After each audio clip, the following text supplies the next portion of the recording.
A história começa quando o Senhor Demônio convoca seus 4 gloriosos generais de elite do seu exército. O primeiro a ser convocado é Alandra, a Inferno, o segundo é Gnome, o Bastião, o terceiro é Silid, o Arquimago das Tempestades, e o quarto é alguém que o Senhor Demônio declara que fará parte da força e convicção de seu exército. É seu recém-escolhido general de elite, que o ajudará a conquistar o mundo.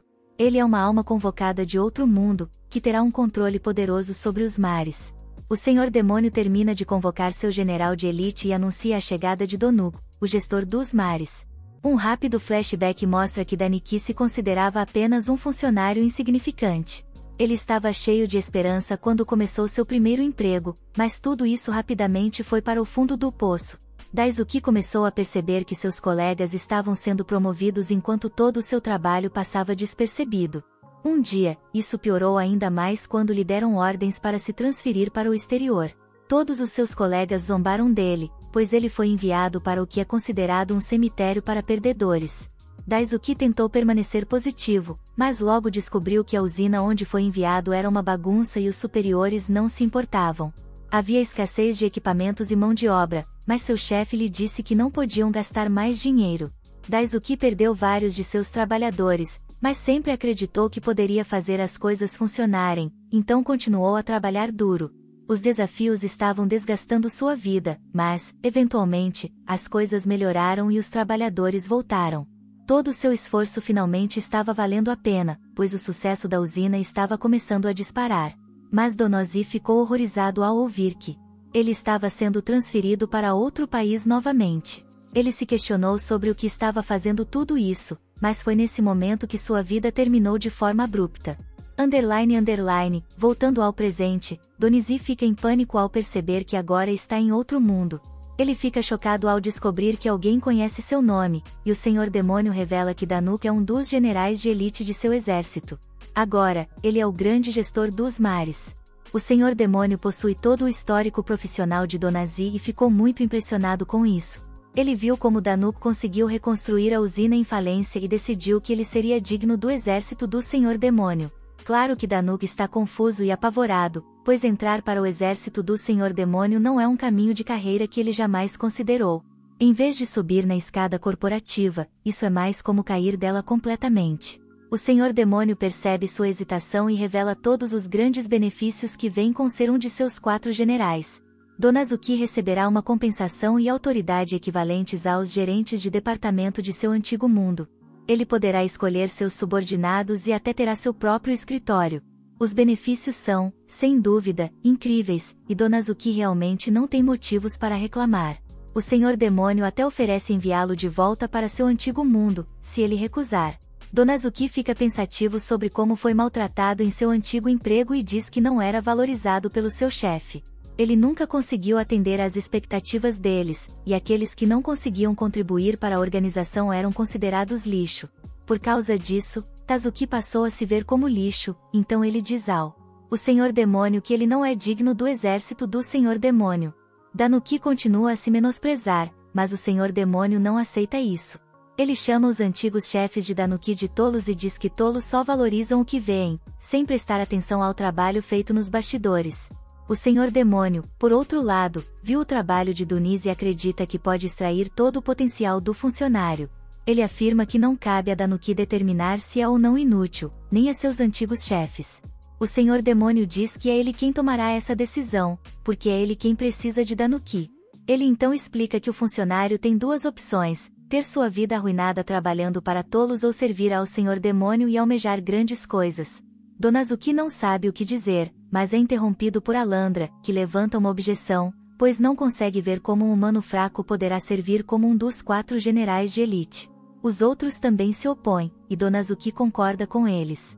O Senhor Demônio demonstra sua grande liderança ao levar em consideração as objeções deles, e Danuki fica chocado quando o Senhor Demônio decide testá-lo. Danuki tenta desesperadamente explicar que não tem poderes, mas os outros estão empolgados com a ideia.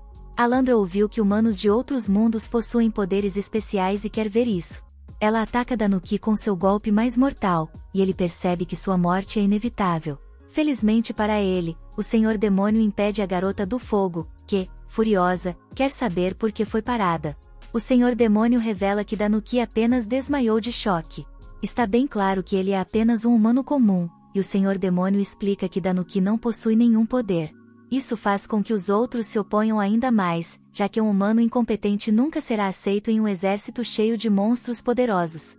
Há uma luta pelo poder entre demônios e meio-humanos no exército, e Danuki seria devorado vivo. Noomi culpa os demônios pela disputa pelo poder, mas o velho Mandra responsabiliza os meio-humanos. Há uma clara tensão entre as fileiras, mas é exatamente por isso que o Senhor Demônio quer que Danuki se junte a eles. Ele não deseja Danuki por seus poderes, ele o quer por sua engenhosidade. Nesse momento, Danuki recupera a consciência, ainda pensando em como o chute de Alandra o destruirá em pedaços. O Senhor Demônio diz que Danuki não precisa se preocupar, ele não o quer por nenhuma habilidade física e lhe dará um exame adequado. Isso ainda é bastante aterrorizante, pois Danuki percebe que se trata de um exame de entrada de outro mundo. O Senhor Demônio entra em detalhes e explica que seu exército está tentando fazer pactos com várias tribos ao redor de suas terras. Infelizmente, as negociações com uma tribo em particular não estão indo muito bem. É por isso que o exame de Danuki será fazer um pacto bem-sucedido com a tribo Minotauro. Com as grandes habilidades de negociação de Danuki, ele deve ganhar a confiança dos Minotauros e acolhê-los no exército demoníaco. Danuki fica chocado com a mudança repentina em sua vida, e o Senhor Demônio lhe diz para perguntar a Alandra se ele tiver alguma dúvida. Infelizmente, Alandra não gosta muito dele e tem certeza de que Danuki não passará no exame. É claro que nosso protagonista carece de confiança e simplesmente se considera um funcionário inútil que não pode usar magia e não tem habilidades especiais. No entanto, ele nunca trabalhou para alguém que realmente precisasse dele, então Danuki realmente quer corresponder às expectativas do Senhor Demônio. Nesse momento, eles chegam à sala onde o chefe Minotauro está hospedado. Danuki fica apavorado com o que a enorme porta representa, e Amandra o alerta de que os Minotauros são ferozes. Ela diz a ele que precisa ter cautela, ou será atropelado até a morte e transformado em um tapete humano. Danuki se diz para dar o seu melhor, mas isso desmorona quando ele vê quão aterrorizante o Minotauro é. Ele é verdadeiramente a personificação da violência, e Danuki imagina a si mesmo sendo esmagado. Amandra decide ajudar o pobre funcionário e mostra a ele como as negociações são feitas. Ela pede ao grande e poderoso Terius para ouvir o que tem a dizer, e Danuki percebe que ela pode atuar como mediadora. No entanto, seu otimismo esperançoso vai por água abaixo quando Amandra começa a gritar com Terius. Está bem claro que ela é uma péssima negociadora, e Terius simplesmente volta para o seu quarto. Amandra revela que as negociações com os Minotauros estavam indo bem no começo, mas, por algum motivo, Terius começou a recusar tudo. Alandra tentou completar as negociações dia após dia, mas Terius continuava dizendo não repetidamente. Além disso, ele tentava trazer um monte de lixo para jogar pelo seu quarto. Terius faz um barulho imenso enquanto se agita em seu quarto, e Alandra simplesmente deixa o resto para Danuki. Nosso protagonista está aterrorizado enquanto a gigantesca besta continua a se debater, e ele decide sair para dar uma volta. Ele realmente duvida que será capaz de falar com Darius e ainda consegue ouvir Amandra o menosprezando após uma possível falha. Nesse momento, Danuki se vê estranhamente em um bar. Ele pede o de sempre e pensa em como é impossível negociar com alguém que não quer. Nesse momento, Danuki percebe que já passou por uma situação semelhante antes. Um cliente sempre dizia não, e Danuki estava pronto para desistir da negociação. No entanto, assim que eles se olharam nos olhos, finalmente se entenderam. Agora, Danuki tem uma nova confiança e acredita que pode resolver as coisas. Vemos então que Alandra está se reportando ao Senhor Demônio. Ela duvida que um ser de outro mundo consiga completar as negociações, mas o Senhor Demônio dá mais tempo a Danuki. Amandra vai verificar como ele está, mas fica chocada ao encontrá-lo revirando o lixo. Danuki explica que quer ter uma conversa adequada com o Minotauro, mas Alandra acha que isso é impossível. A besta tem uma grande atitude e não está interessada em fazer um acordo. Ela fica surpresa, no entanto, quando Danuki diz que ela está desistindo cedo demais e que as negociações não estão indo bem porque deve haver algum mal-entendido. A única maneira de reconciliar as coisas é fazer contato visual com a outra pessoa enquanto constrói uma relação de confiança. Nosso garoto, confiante, diz a Alandra para observá-lo enquanto ele completa a negociação, e ela fica estarrecida ao ver sua transformação. No dia seguinte, Alandra invade a sala e fica chocada ao ver que está uma completa bagunça. Ela teme que tenha ocorrido uma batalha, mas então Danuki aparece e ela o culpa pela confusão. Ela se pergunta onde está Terius, e Danuki revela que ele está atualmente fazendo o pacto com o Senhor Demônio. O velho Mandra fica completamente confuso, então Danuki esclarece que os Minotauros e o exército demoníaco finalmente serão aliados. A Mandra se recusa a acreditar que Danuki conseguiu completar as negociações em apenas uma noite, especialmente porque Terius tem sido tão difícil todo esse tempo. Danuki explica que é preciso conhecer a si mesmo para conhecer o inimigo, mas Alandra não tem ideia do que ele está falando. Ele esclarece ainda mais ao apontar como Amandra pensou que Terius estava recusando as negociações, ela achava isso porque ele simplesmente dizia não para tudo. Danuki explica que o Minotauro, na verdade, acreditava que as conversas estavam indo bem. O que ajudou Danuki a entender o problema foi sua experiência de alguém dizendo não repetidamente. Não importava o que Danuki tentasse, ele não conseguia convencer aquele chefe corporativo a aceitar as negociações. Quanto mais ele discutia os detalhes, mais emocional o cara se tornava. Foi só quando Danuki estava prestes a desistir que o homem decidiu apertar sua mão. Acontece que ele apenas gostava de ter conversas animadas e queria ouvir o máximo de detalhes possível. Em alguns países e culturas, ser emocional e apaixonado é algo positivo, foi daí que veio o mal-entendido.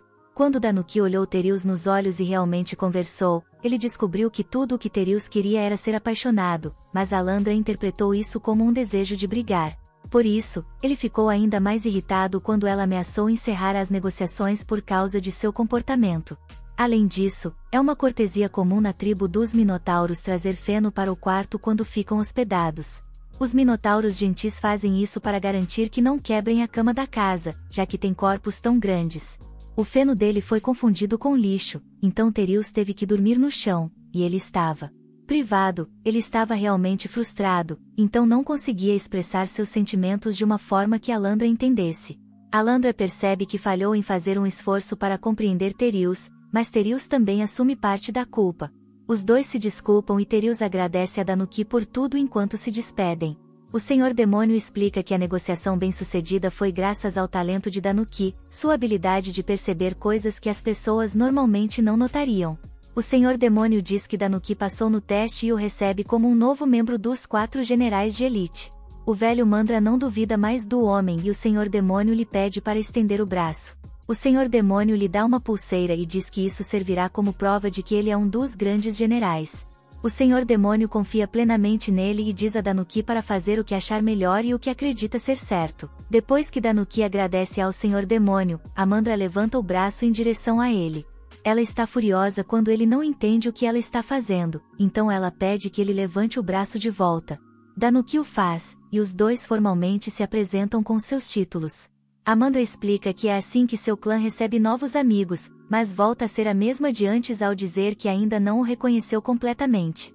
Os dois saem correndo juntos, e o Senhor Demônio pensa sobre como um grupo que se complementa também crescerá mais forte junto. Infelizmente, seu exército ainda é imaturo e incompleto, no entanto, Danuki será sua luz, e seu brilho guiará o exército para que eles possam realmente brilhar.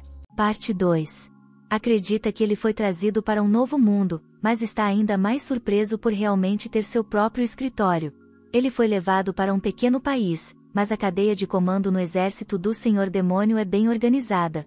Danuki sente muita ansiedade sobre sua situação, mas o Senhor Demônio foi a única pessoa que realmente o reconheceu. Por causa disso, Danuki não tem escolha a não ser dar o seu melhor. Ele decide abrir uma janela para deixar entrar um pouco de ar fresco e começar seu dia, mas acaba levando um susto com morcegos aterrorizantes. Danuki planeja levar seu novo trabalho muito a sério, o que significa se comportar com a etiqueta adequada. Para isso, ele terá que se apresentar formalmente aos outros generais. Silid está primeiro na lista, mas Danuki é informado de que Silid está ausente há bastante tempo. Sua assistente, Belinda, diz que passará a mensagem e fecha a porta na cara de Danuki. Ele se recusa a se deixar desanimar e parte para o próximo general, mas Alandra o interrompe. O Senhor Demônio o convocou porque há uma nova ordem de trabalho, desta vez, é uma negociação de fusão com a tribo dos ogros. O exército do Senhor Demônio é uma força emergente, e para que eles possam se igualar às grandes potências, precisam cooperar com os demi-humanos. Entre os demi-humanos da região, a tribo dos ogros é especialmente influente. Eles possuem uma força militar tão poderosa quanto a do Senhor Demônio e atuam como líderes das raças ao redor. No entanto, por causa disso, eles estão cautelosos em relação ao exército do Senhor Demônio. Uma aliança seria muito benéfica para o Senhor Demônio, mas os ogros também poderiam se tornar inimigos problemáticos. O Senhor Demônio quer que Danuki entender, então ele compara isso a uma negociação de fusão com uma empresa concorrente.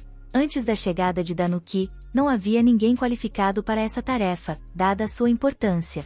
No entanto, o Senhor Demônio está certo de que Danuki é capaz de realizá-la. Ele instrui o funcionário a demonstrar suas habilidades da melhor forma possível para convencer os ogros. Danuki fica contente quando Alandra se oferece para acompanhá-lo, mas ela diz que é apenas porque se preocupa quando não está com ele. Antes de saírem, Danuki gostaria de se encontrar com Gnome, a outra general. Gnome lidera as forças demi-humanas no exército do Senhor Demônio e pode ter informações valiosas, já que os ogros também são demi-humanos. Alandra se recusa a ir junto e diz que precisa fazer os preparativos para a viagem.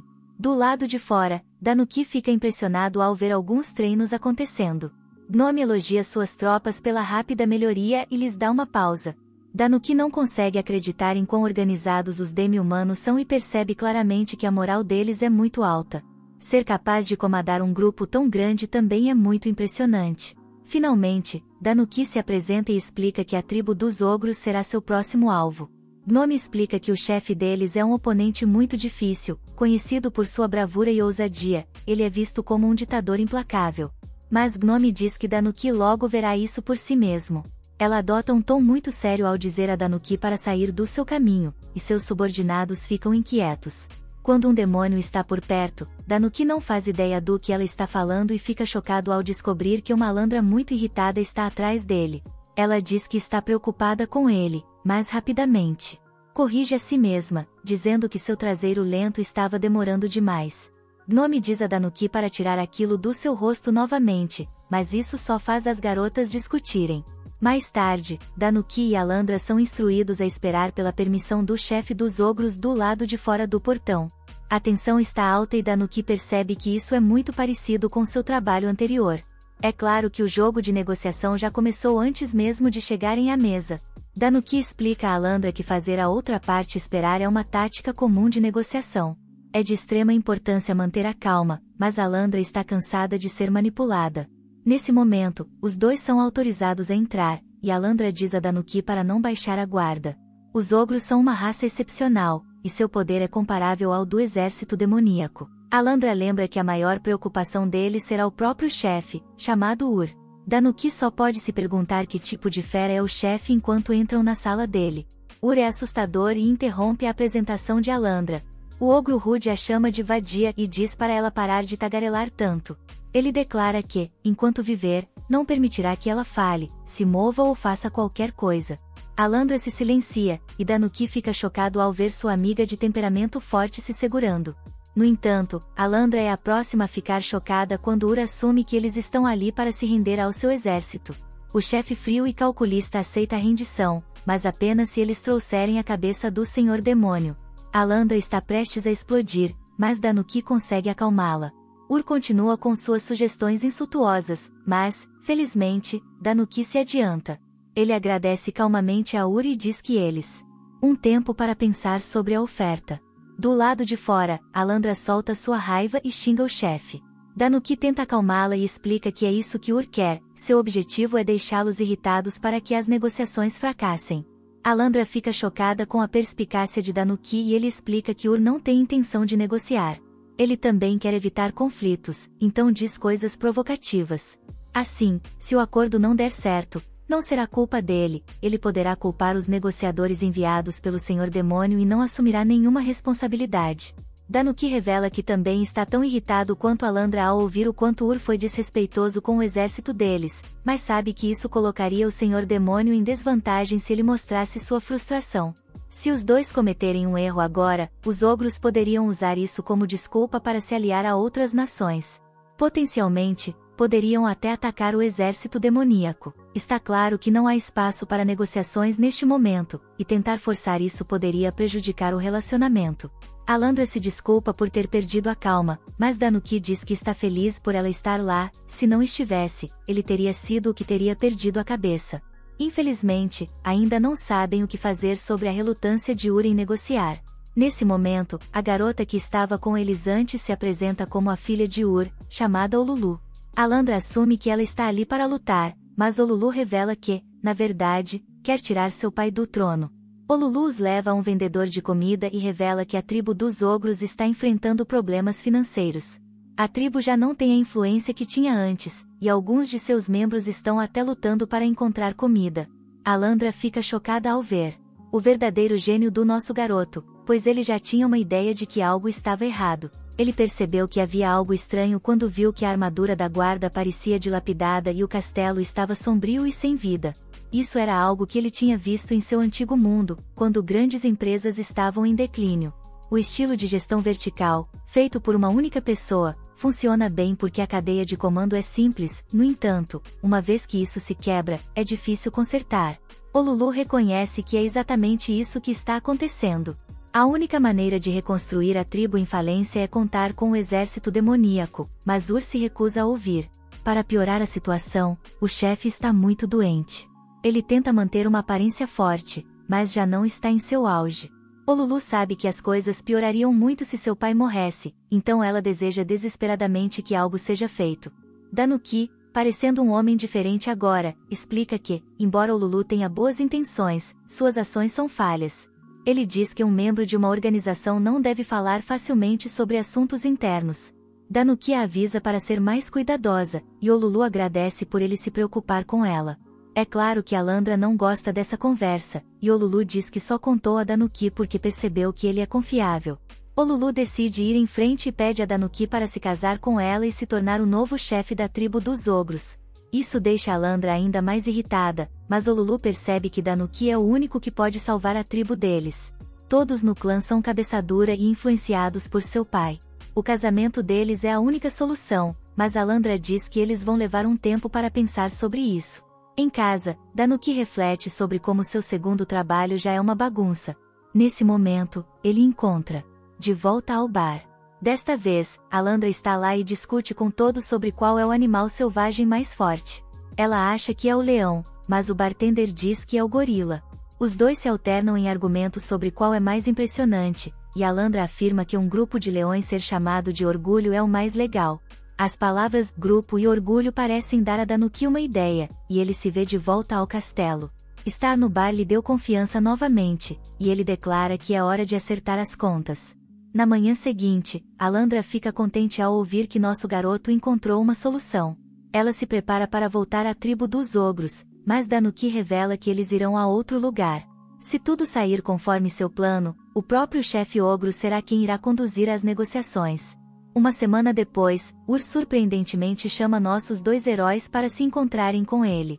Danuki finge estar desinformado, mas Ur manda que ele pare com a atuação e exige saber por que as outras tribos se juntaram ao exército demoníaco. Nosso garoto solta um sorriso astuto. Na verdade, o plano de Danuki era simplesmente recrutar as outras raças primeiro. Assim como ele pensava, as outras tribos também estavam em apuros, pois costumavam depender da tribo dos ogros antes de se tornarem fracas. Por causa disso, Danuki decidiu conversar com todas as regiões ao redor da tribo dos ogros. Não é a primeira vez que Danuki faz algo assim, e em seu antigo mundo, ele aprendeu que tentar abordar uma grande empresa pela porta da frente, como um idiota, só resultaria em ser expulso. Em vez disso, ele abordou primeiro pequenas e médias empresas, apresentou seu discurso de vendas e conseguiu que elas comprassem seus produtos. Depois de encontrar sucesso ali, as grandes empresas finalmente começaram a comprar delas mesmas. Isso aconteceu porque não queriam que as pequenas empresas tivessem novos produtos enquanto elas continuavam com os antigos. Danuki sabia que fazer com que as tribos vizinhas se juntassem ao exército demoníaco forçaria os orgulhosos ogros a agir. A primeira parte do plano de Danuki foi um sucesso completo, e agora era a hora de fechar o negócio. O chefe expressa sua frustração ao declarar que esta área é dominada pela tribo dos ogros. Ele está completamente fora de si, e é exatamente isso que Danuki queria. Ur está se tornando mais emocional e menos lógico. Danuki explica que negociações são perdidas por aqueles que perdem a calma primeiro. Ele mantém a compostura e explica que o senhor demoníaco não foi o único envolvido no recrutamento das outras tribos, a tribo dos ogros também teve sua parte. O chefe ogro fica furioso, pois ele não fez nada disso, mas Danuki revela que, na verdade, foi graças ao Lulu. Ela se encarregou de organizar as negociações com as tribos vizinhas. Ur não consegue entender, então o Lulu explica que a prioridade deles deve ser a vida e o futuro dos demi-humanos. A única saída para todos os seus problemas é contar com a ajuda do exército demoníaco. Ur tenta continuar em sua teimosia, mas o Lulu diz que sempre o admirou. Infelizmente, o chefe ogro, que antes era invencível, agora está velho e doente, e eles precisam aceitar a ajuda do senhor demoníaco. Danuki percebe que ele ainda está hesitante, então sugere que, em vez de fazer da tribo dos ogros um subordinado do senhor demoníaco, eles poderiam apenas formar uma aliança. Os dois são praticamente a mesma coisa, já que o senhor demoníaco é um líder justo, mas Danuki sabe que a forma como as coisas são ditas é importante para os orgulhosos. O chefe ogro, Danuki, está satisfeito, então Agur diz que levará um tempo para considerar a oferta deles. Alandra se pergunta se isso é realmente uma boa coisa, mas Danuki percebe que Agur já sabe qual é a sua resposta, ele só precisa de tempo para expressá-la. Todos se vão, e Agur se sente orgulhoso ao ver o quanto sua filha cresceu. Alguns dias depois, Alandra informa a Danuki que Agur pediu para falar com ela para que possam finalizar o acordo. Ela percebe que Danuki está sobrecarregado e ele explica que o senhor demoníaco fez outra ordem, ele quer que Danuki escolha um subordinado direto, mas o funcionário não sabe quem escolher. Ele não consegue discernir muito pelos currículos, então Alandra sugere que ele confie em sua intuição. Ele gostaria de poder simplesmente congelar Alandra, e ela, envergonhada, diz que eles acabaram de se conhecer. Nesse momento, o Lulu chega como representante da tribo dos ogros e agradece a Danuki por ajudar as duas tribos a formarem uma aliança. Desde então, seu pai tem delegado o trabalho para as pessoas mais capazes da tribo. A tribo dos ogros está indo muito melhor agora, e ela se oferece para retribuir a Danuki de qualquer maneira que puder. Danuki tem a brilhante ideia de fazer com que ela trabalhe para ele, mas isso deixa Alandra bastante chateada. O Lulu concorda alegremente, mas isso faz com que Alandra chame Danuki de sua rival, afirmando que não tem intenção de ser amiguinha dele. Danuki, pelo menos, fica satisfeito ao ver que o exército do senhor demoníaco se expandiu bastante após todo o seu trabalho, mas nem tudo é bom. Com cada grande retorno, sempre há um risco que vem junto. Obrigado por assistir, inscreva-se e ative o sino de notificação para no futuro ver mais vídeos como este. Até a próxima, pessoal.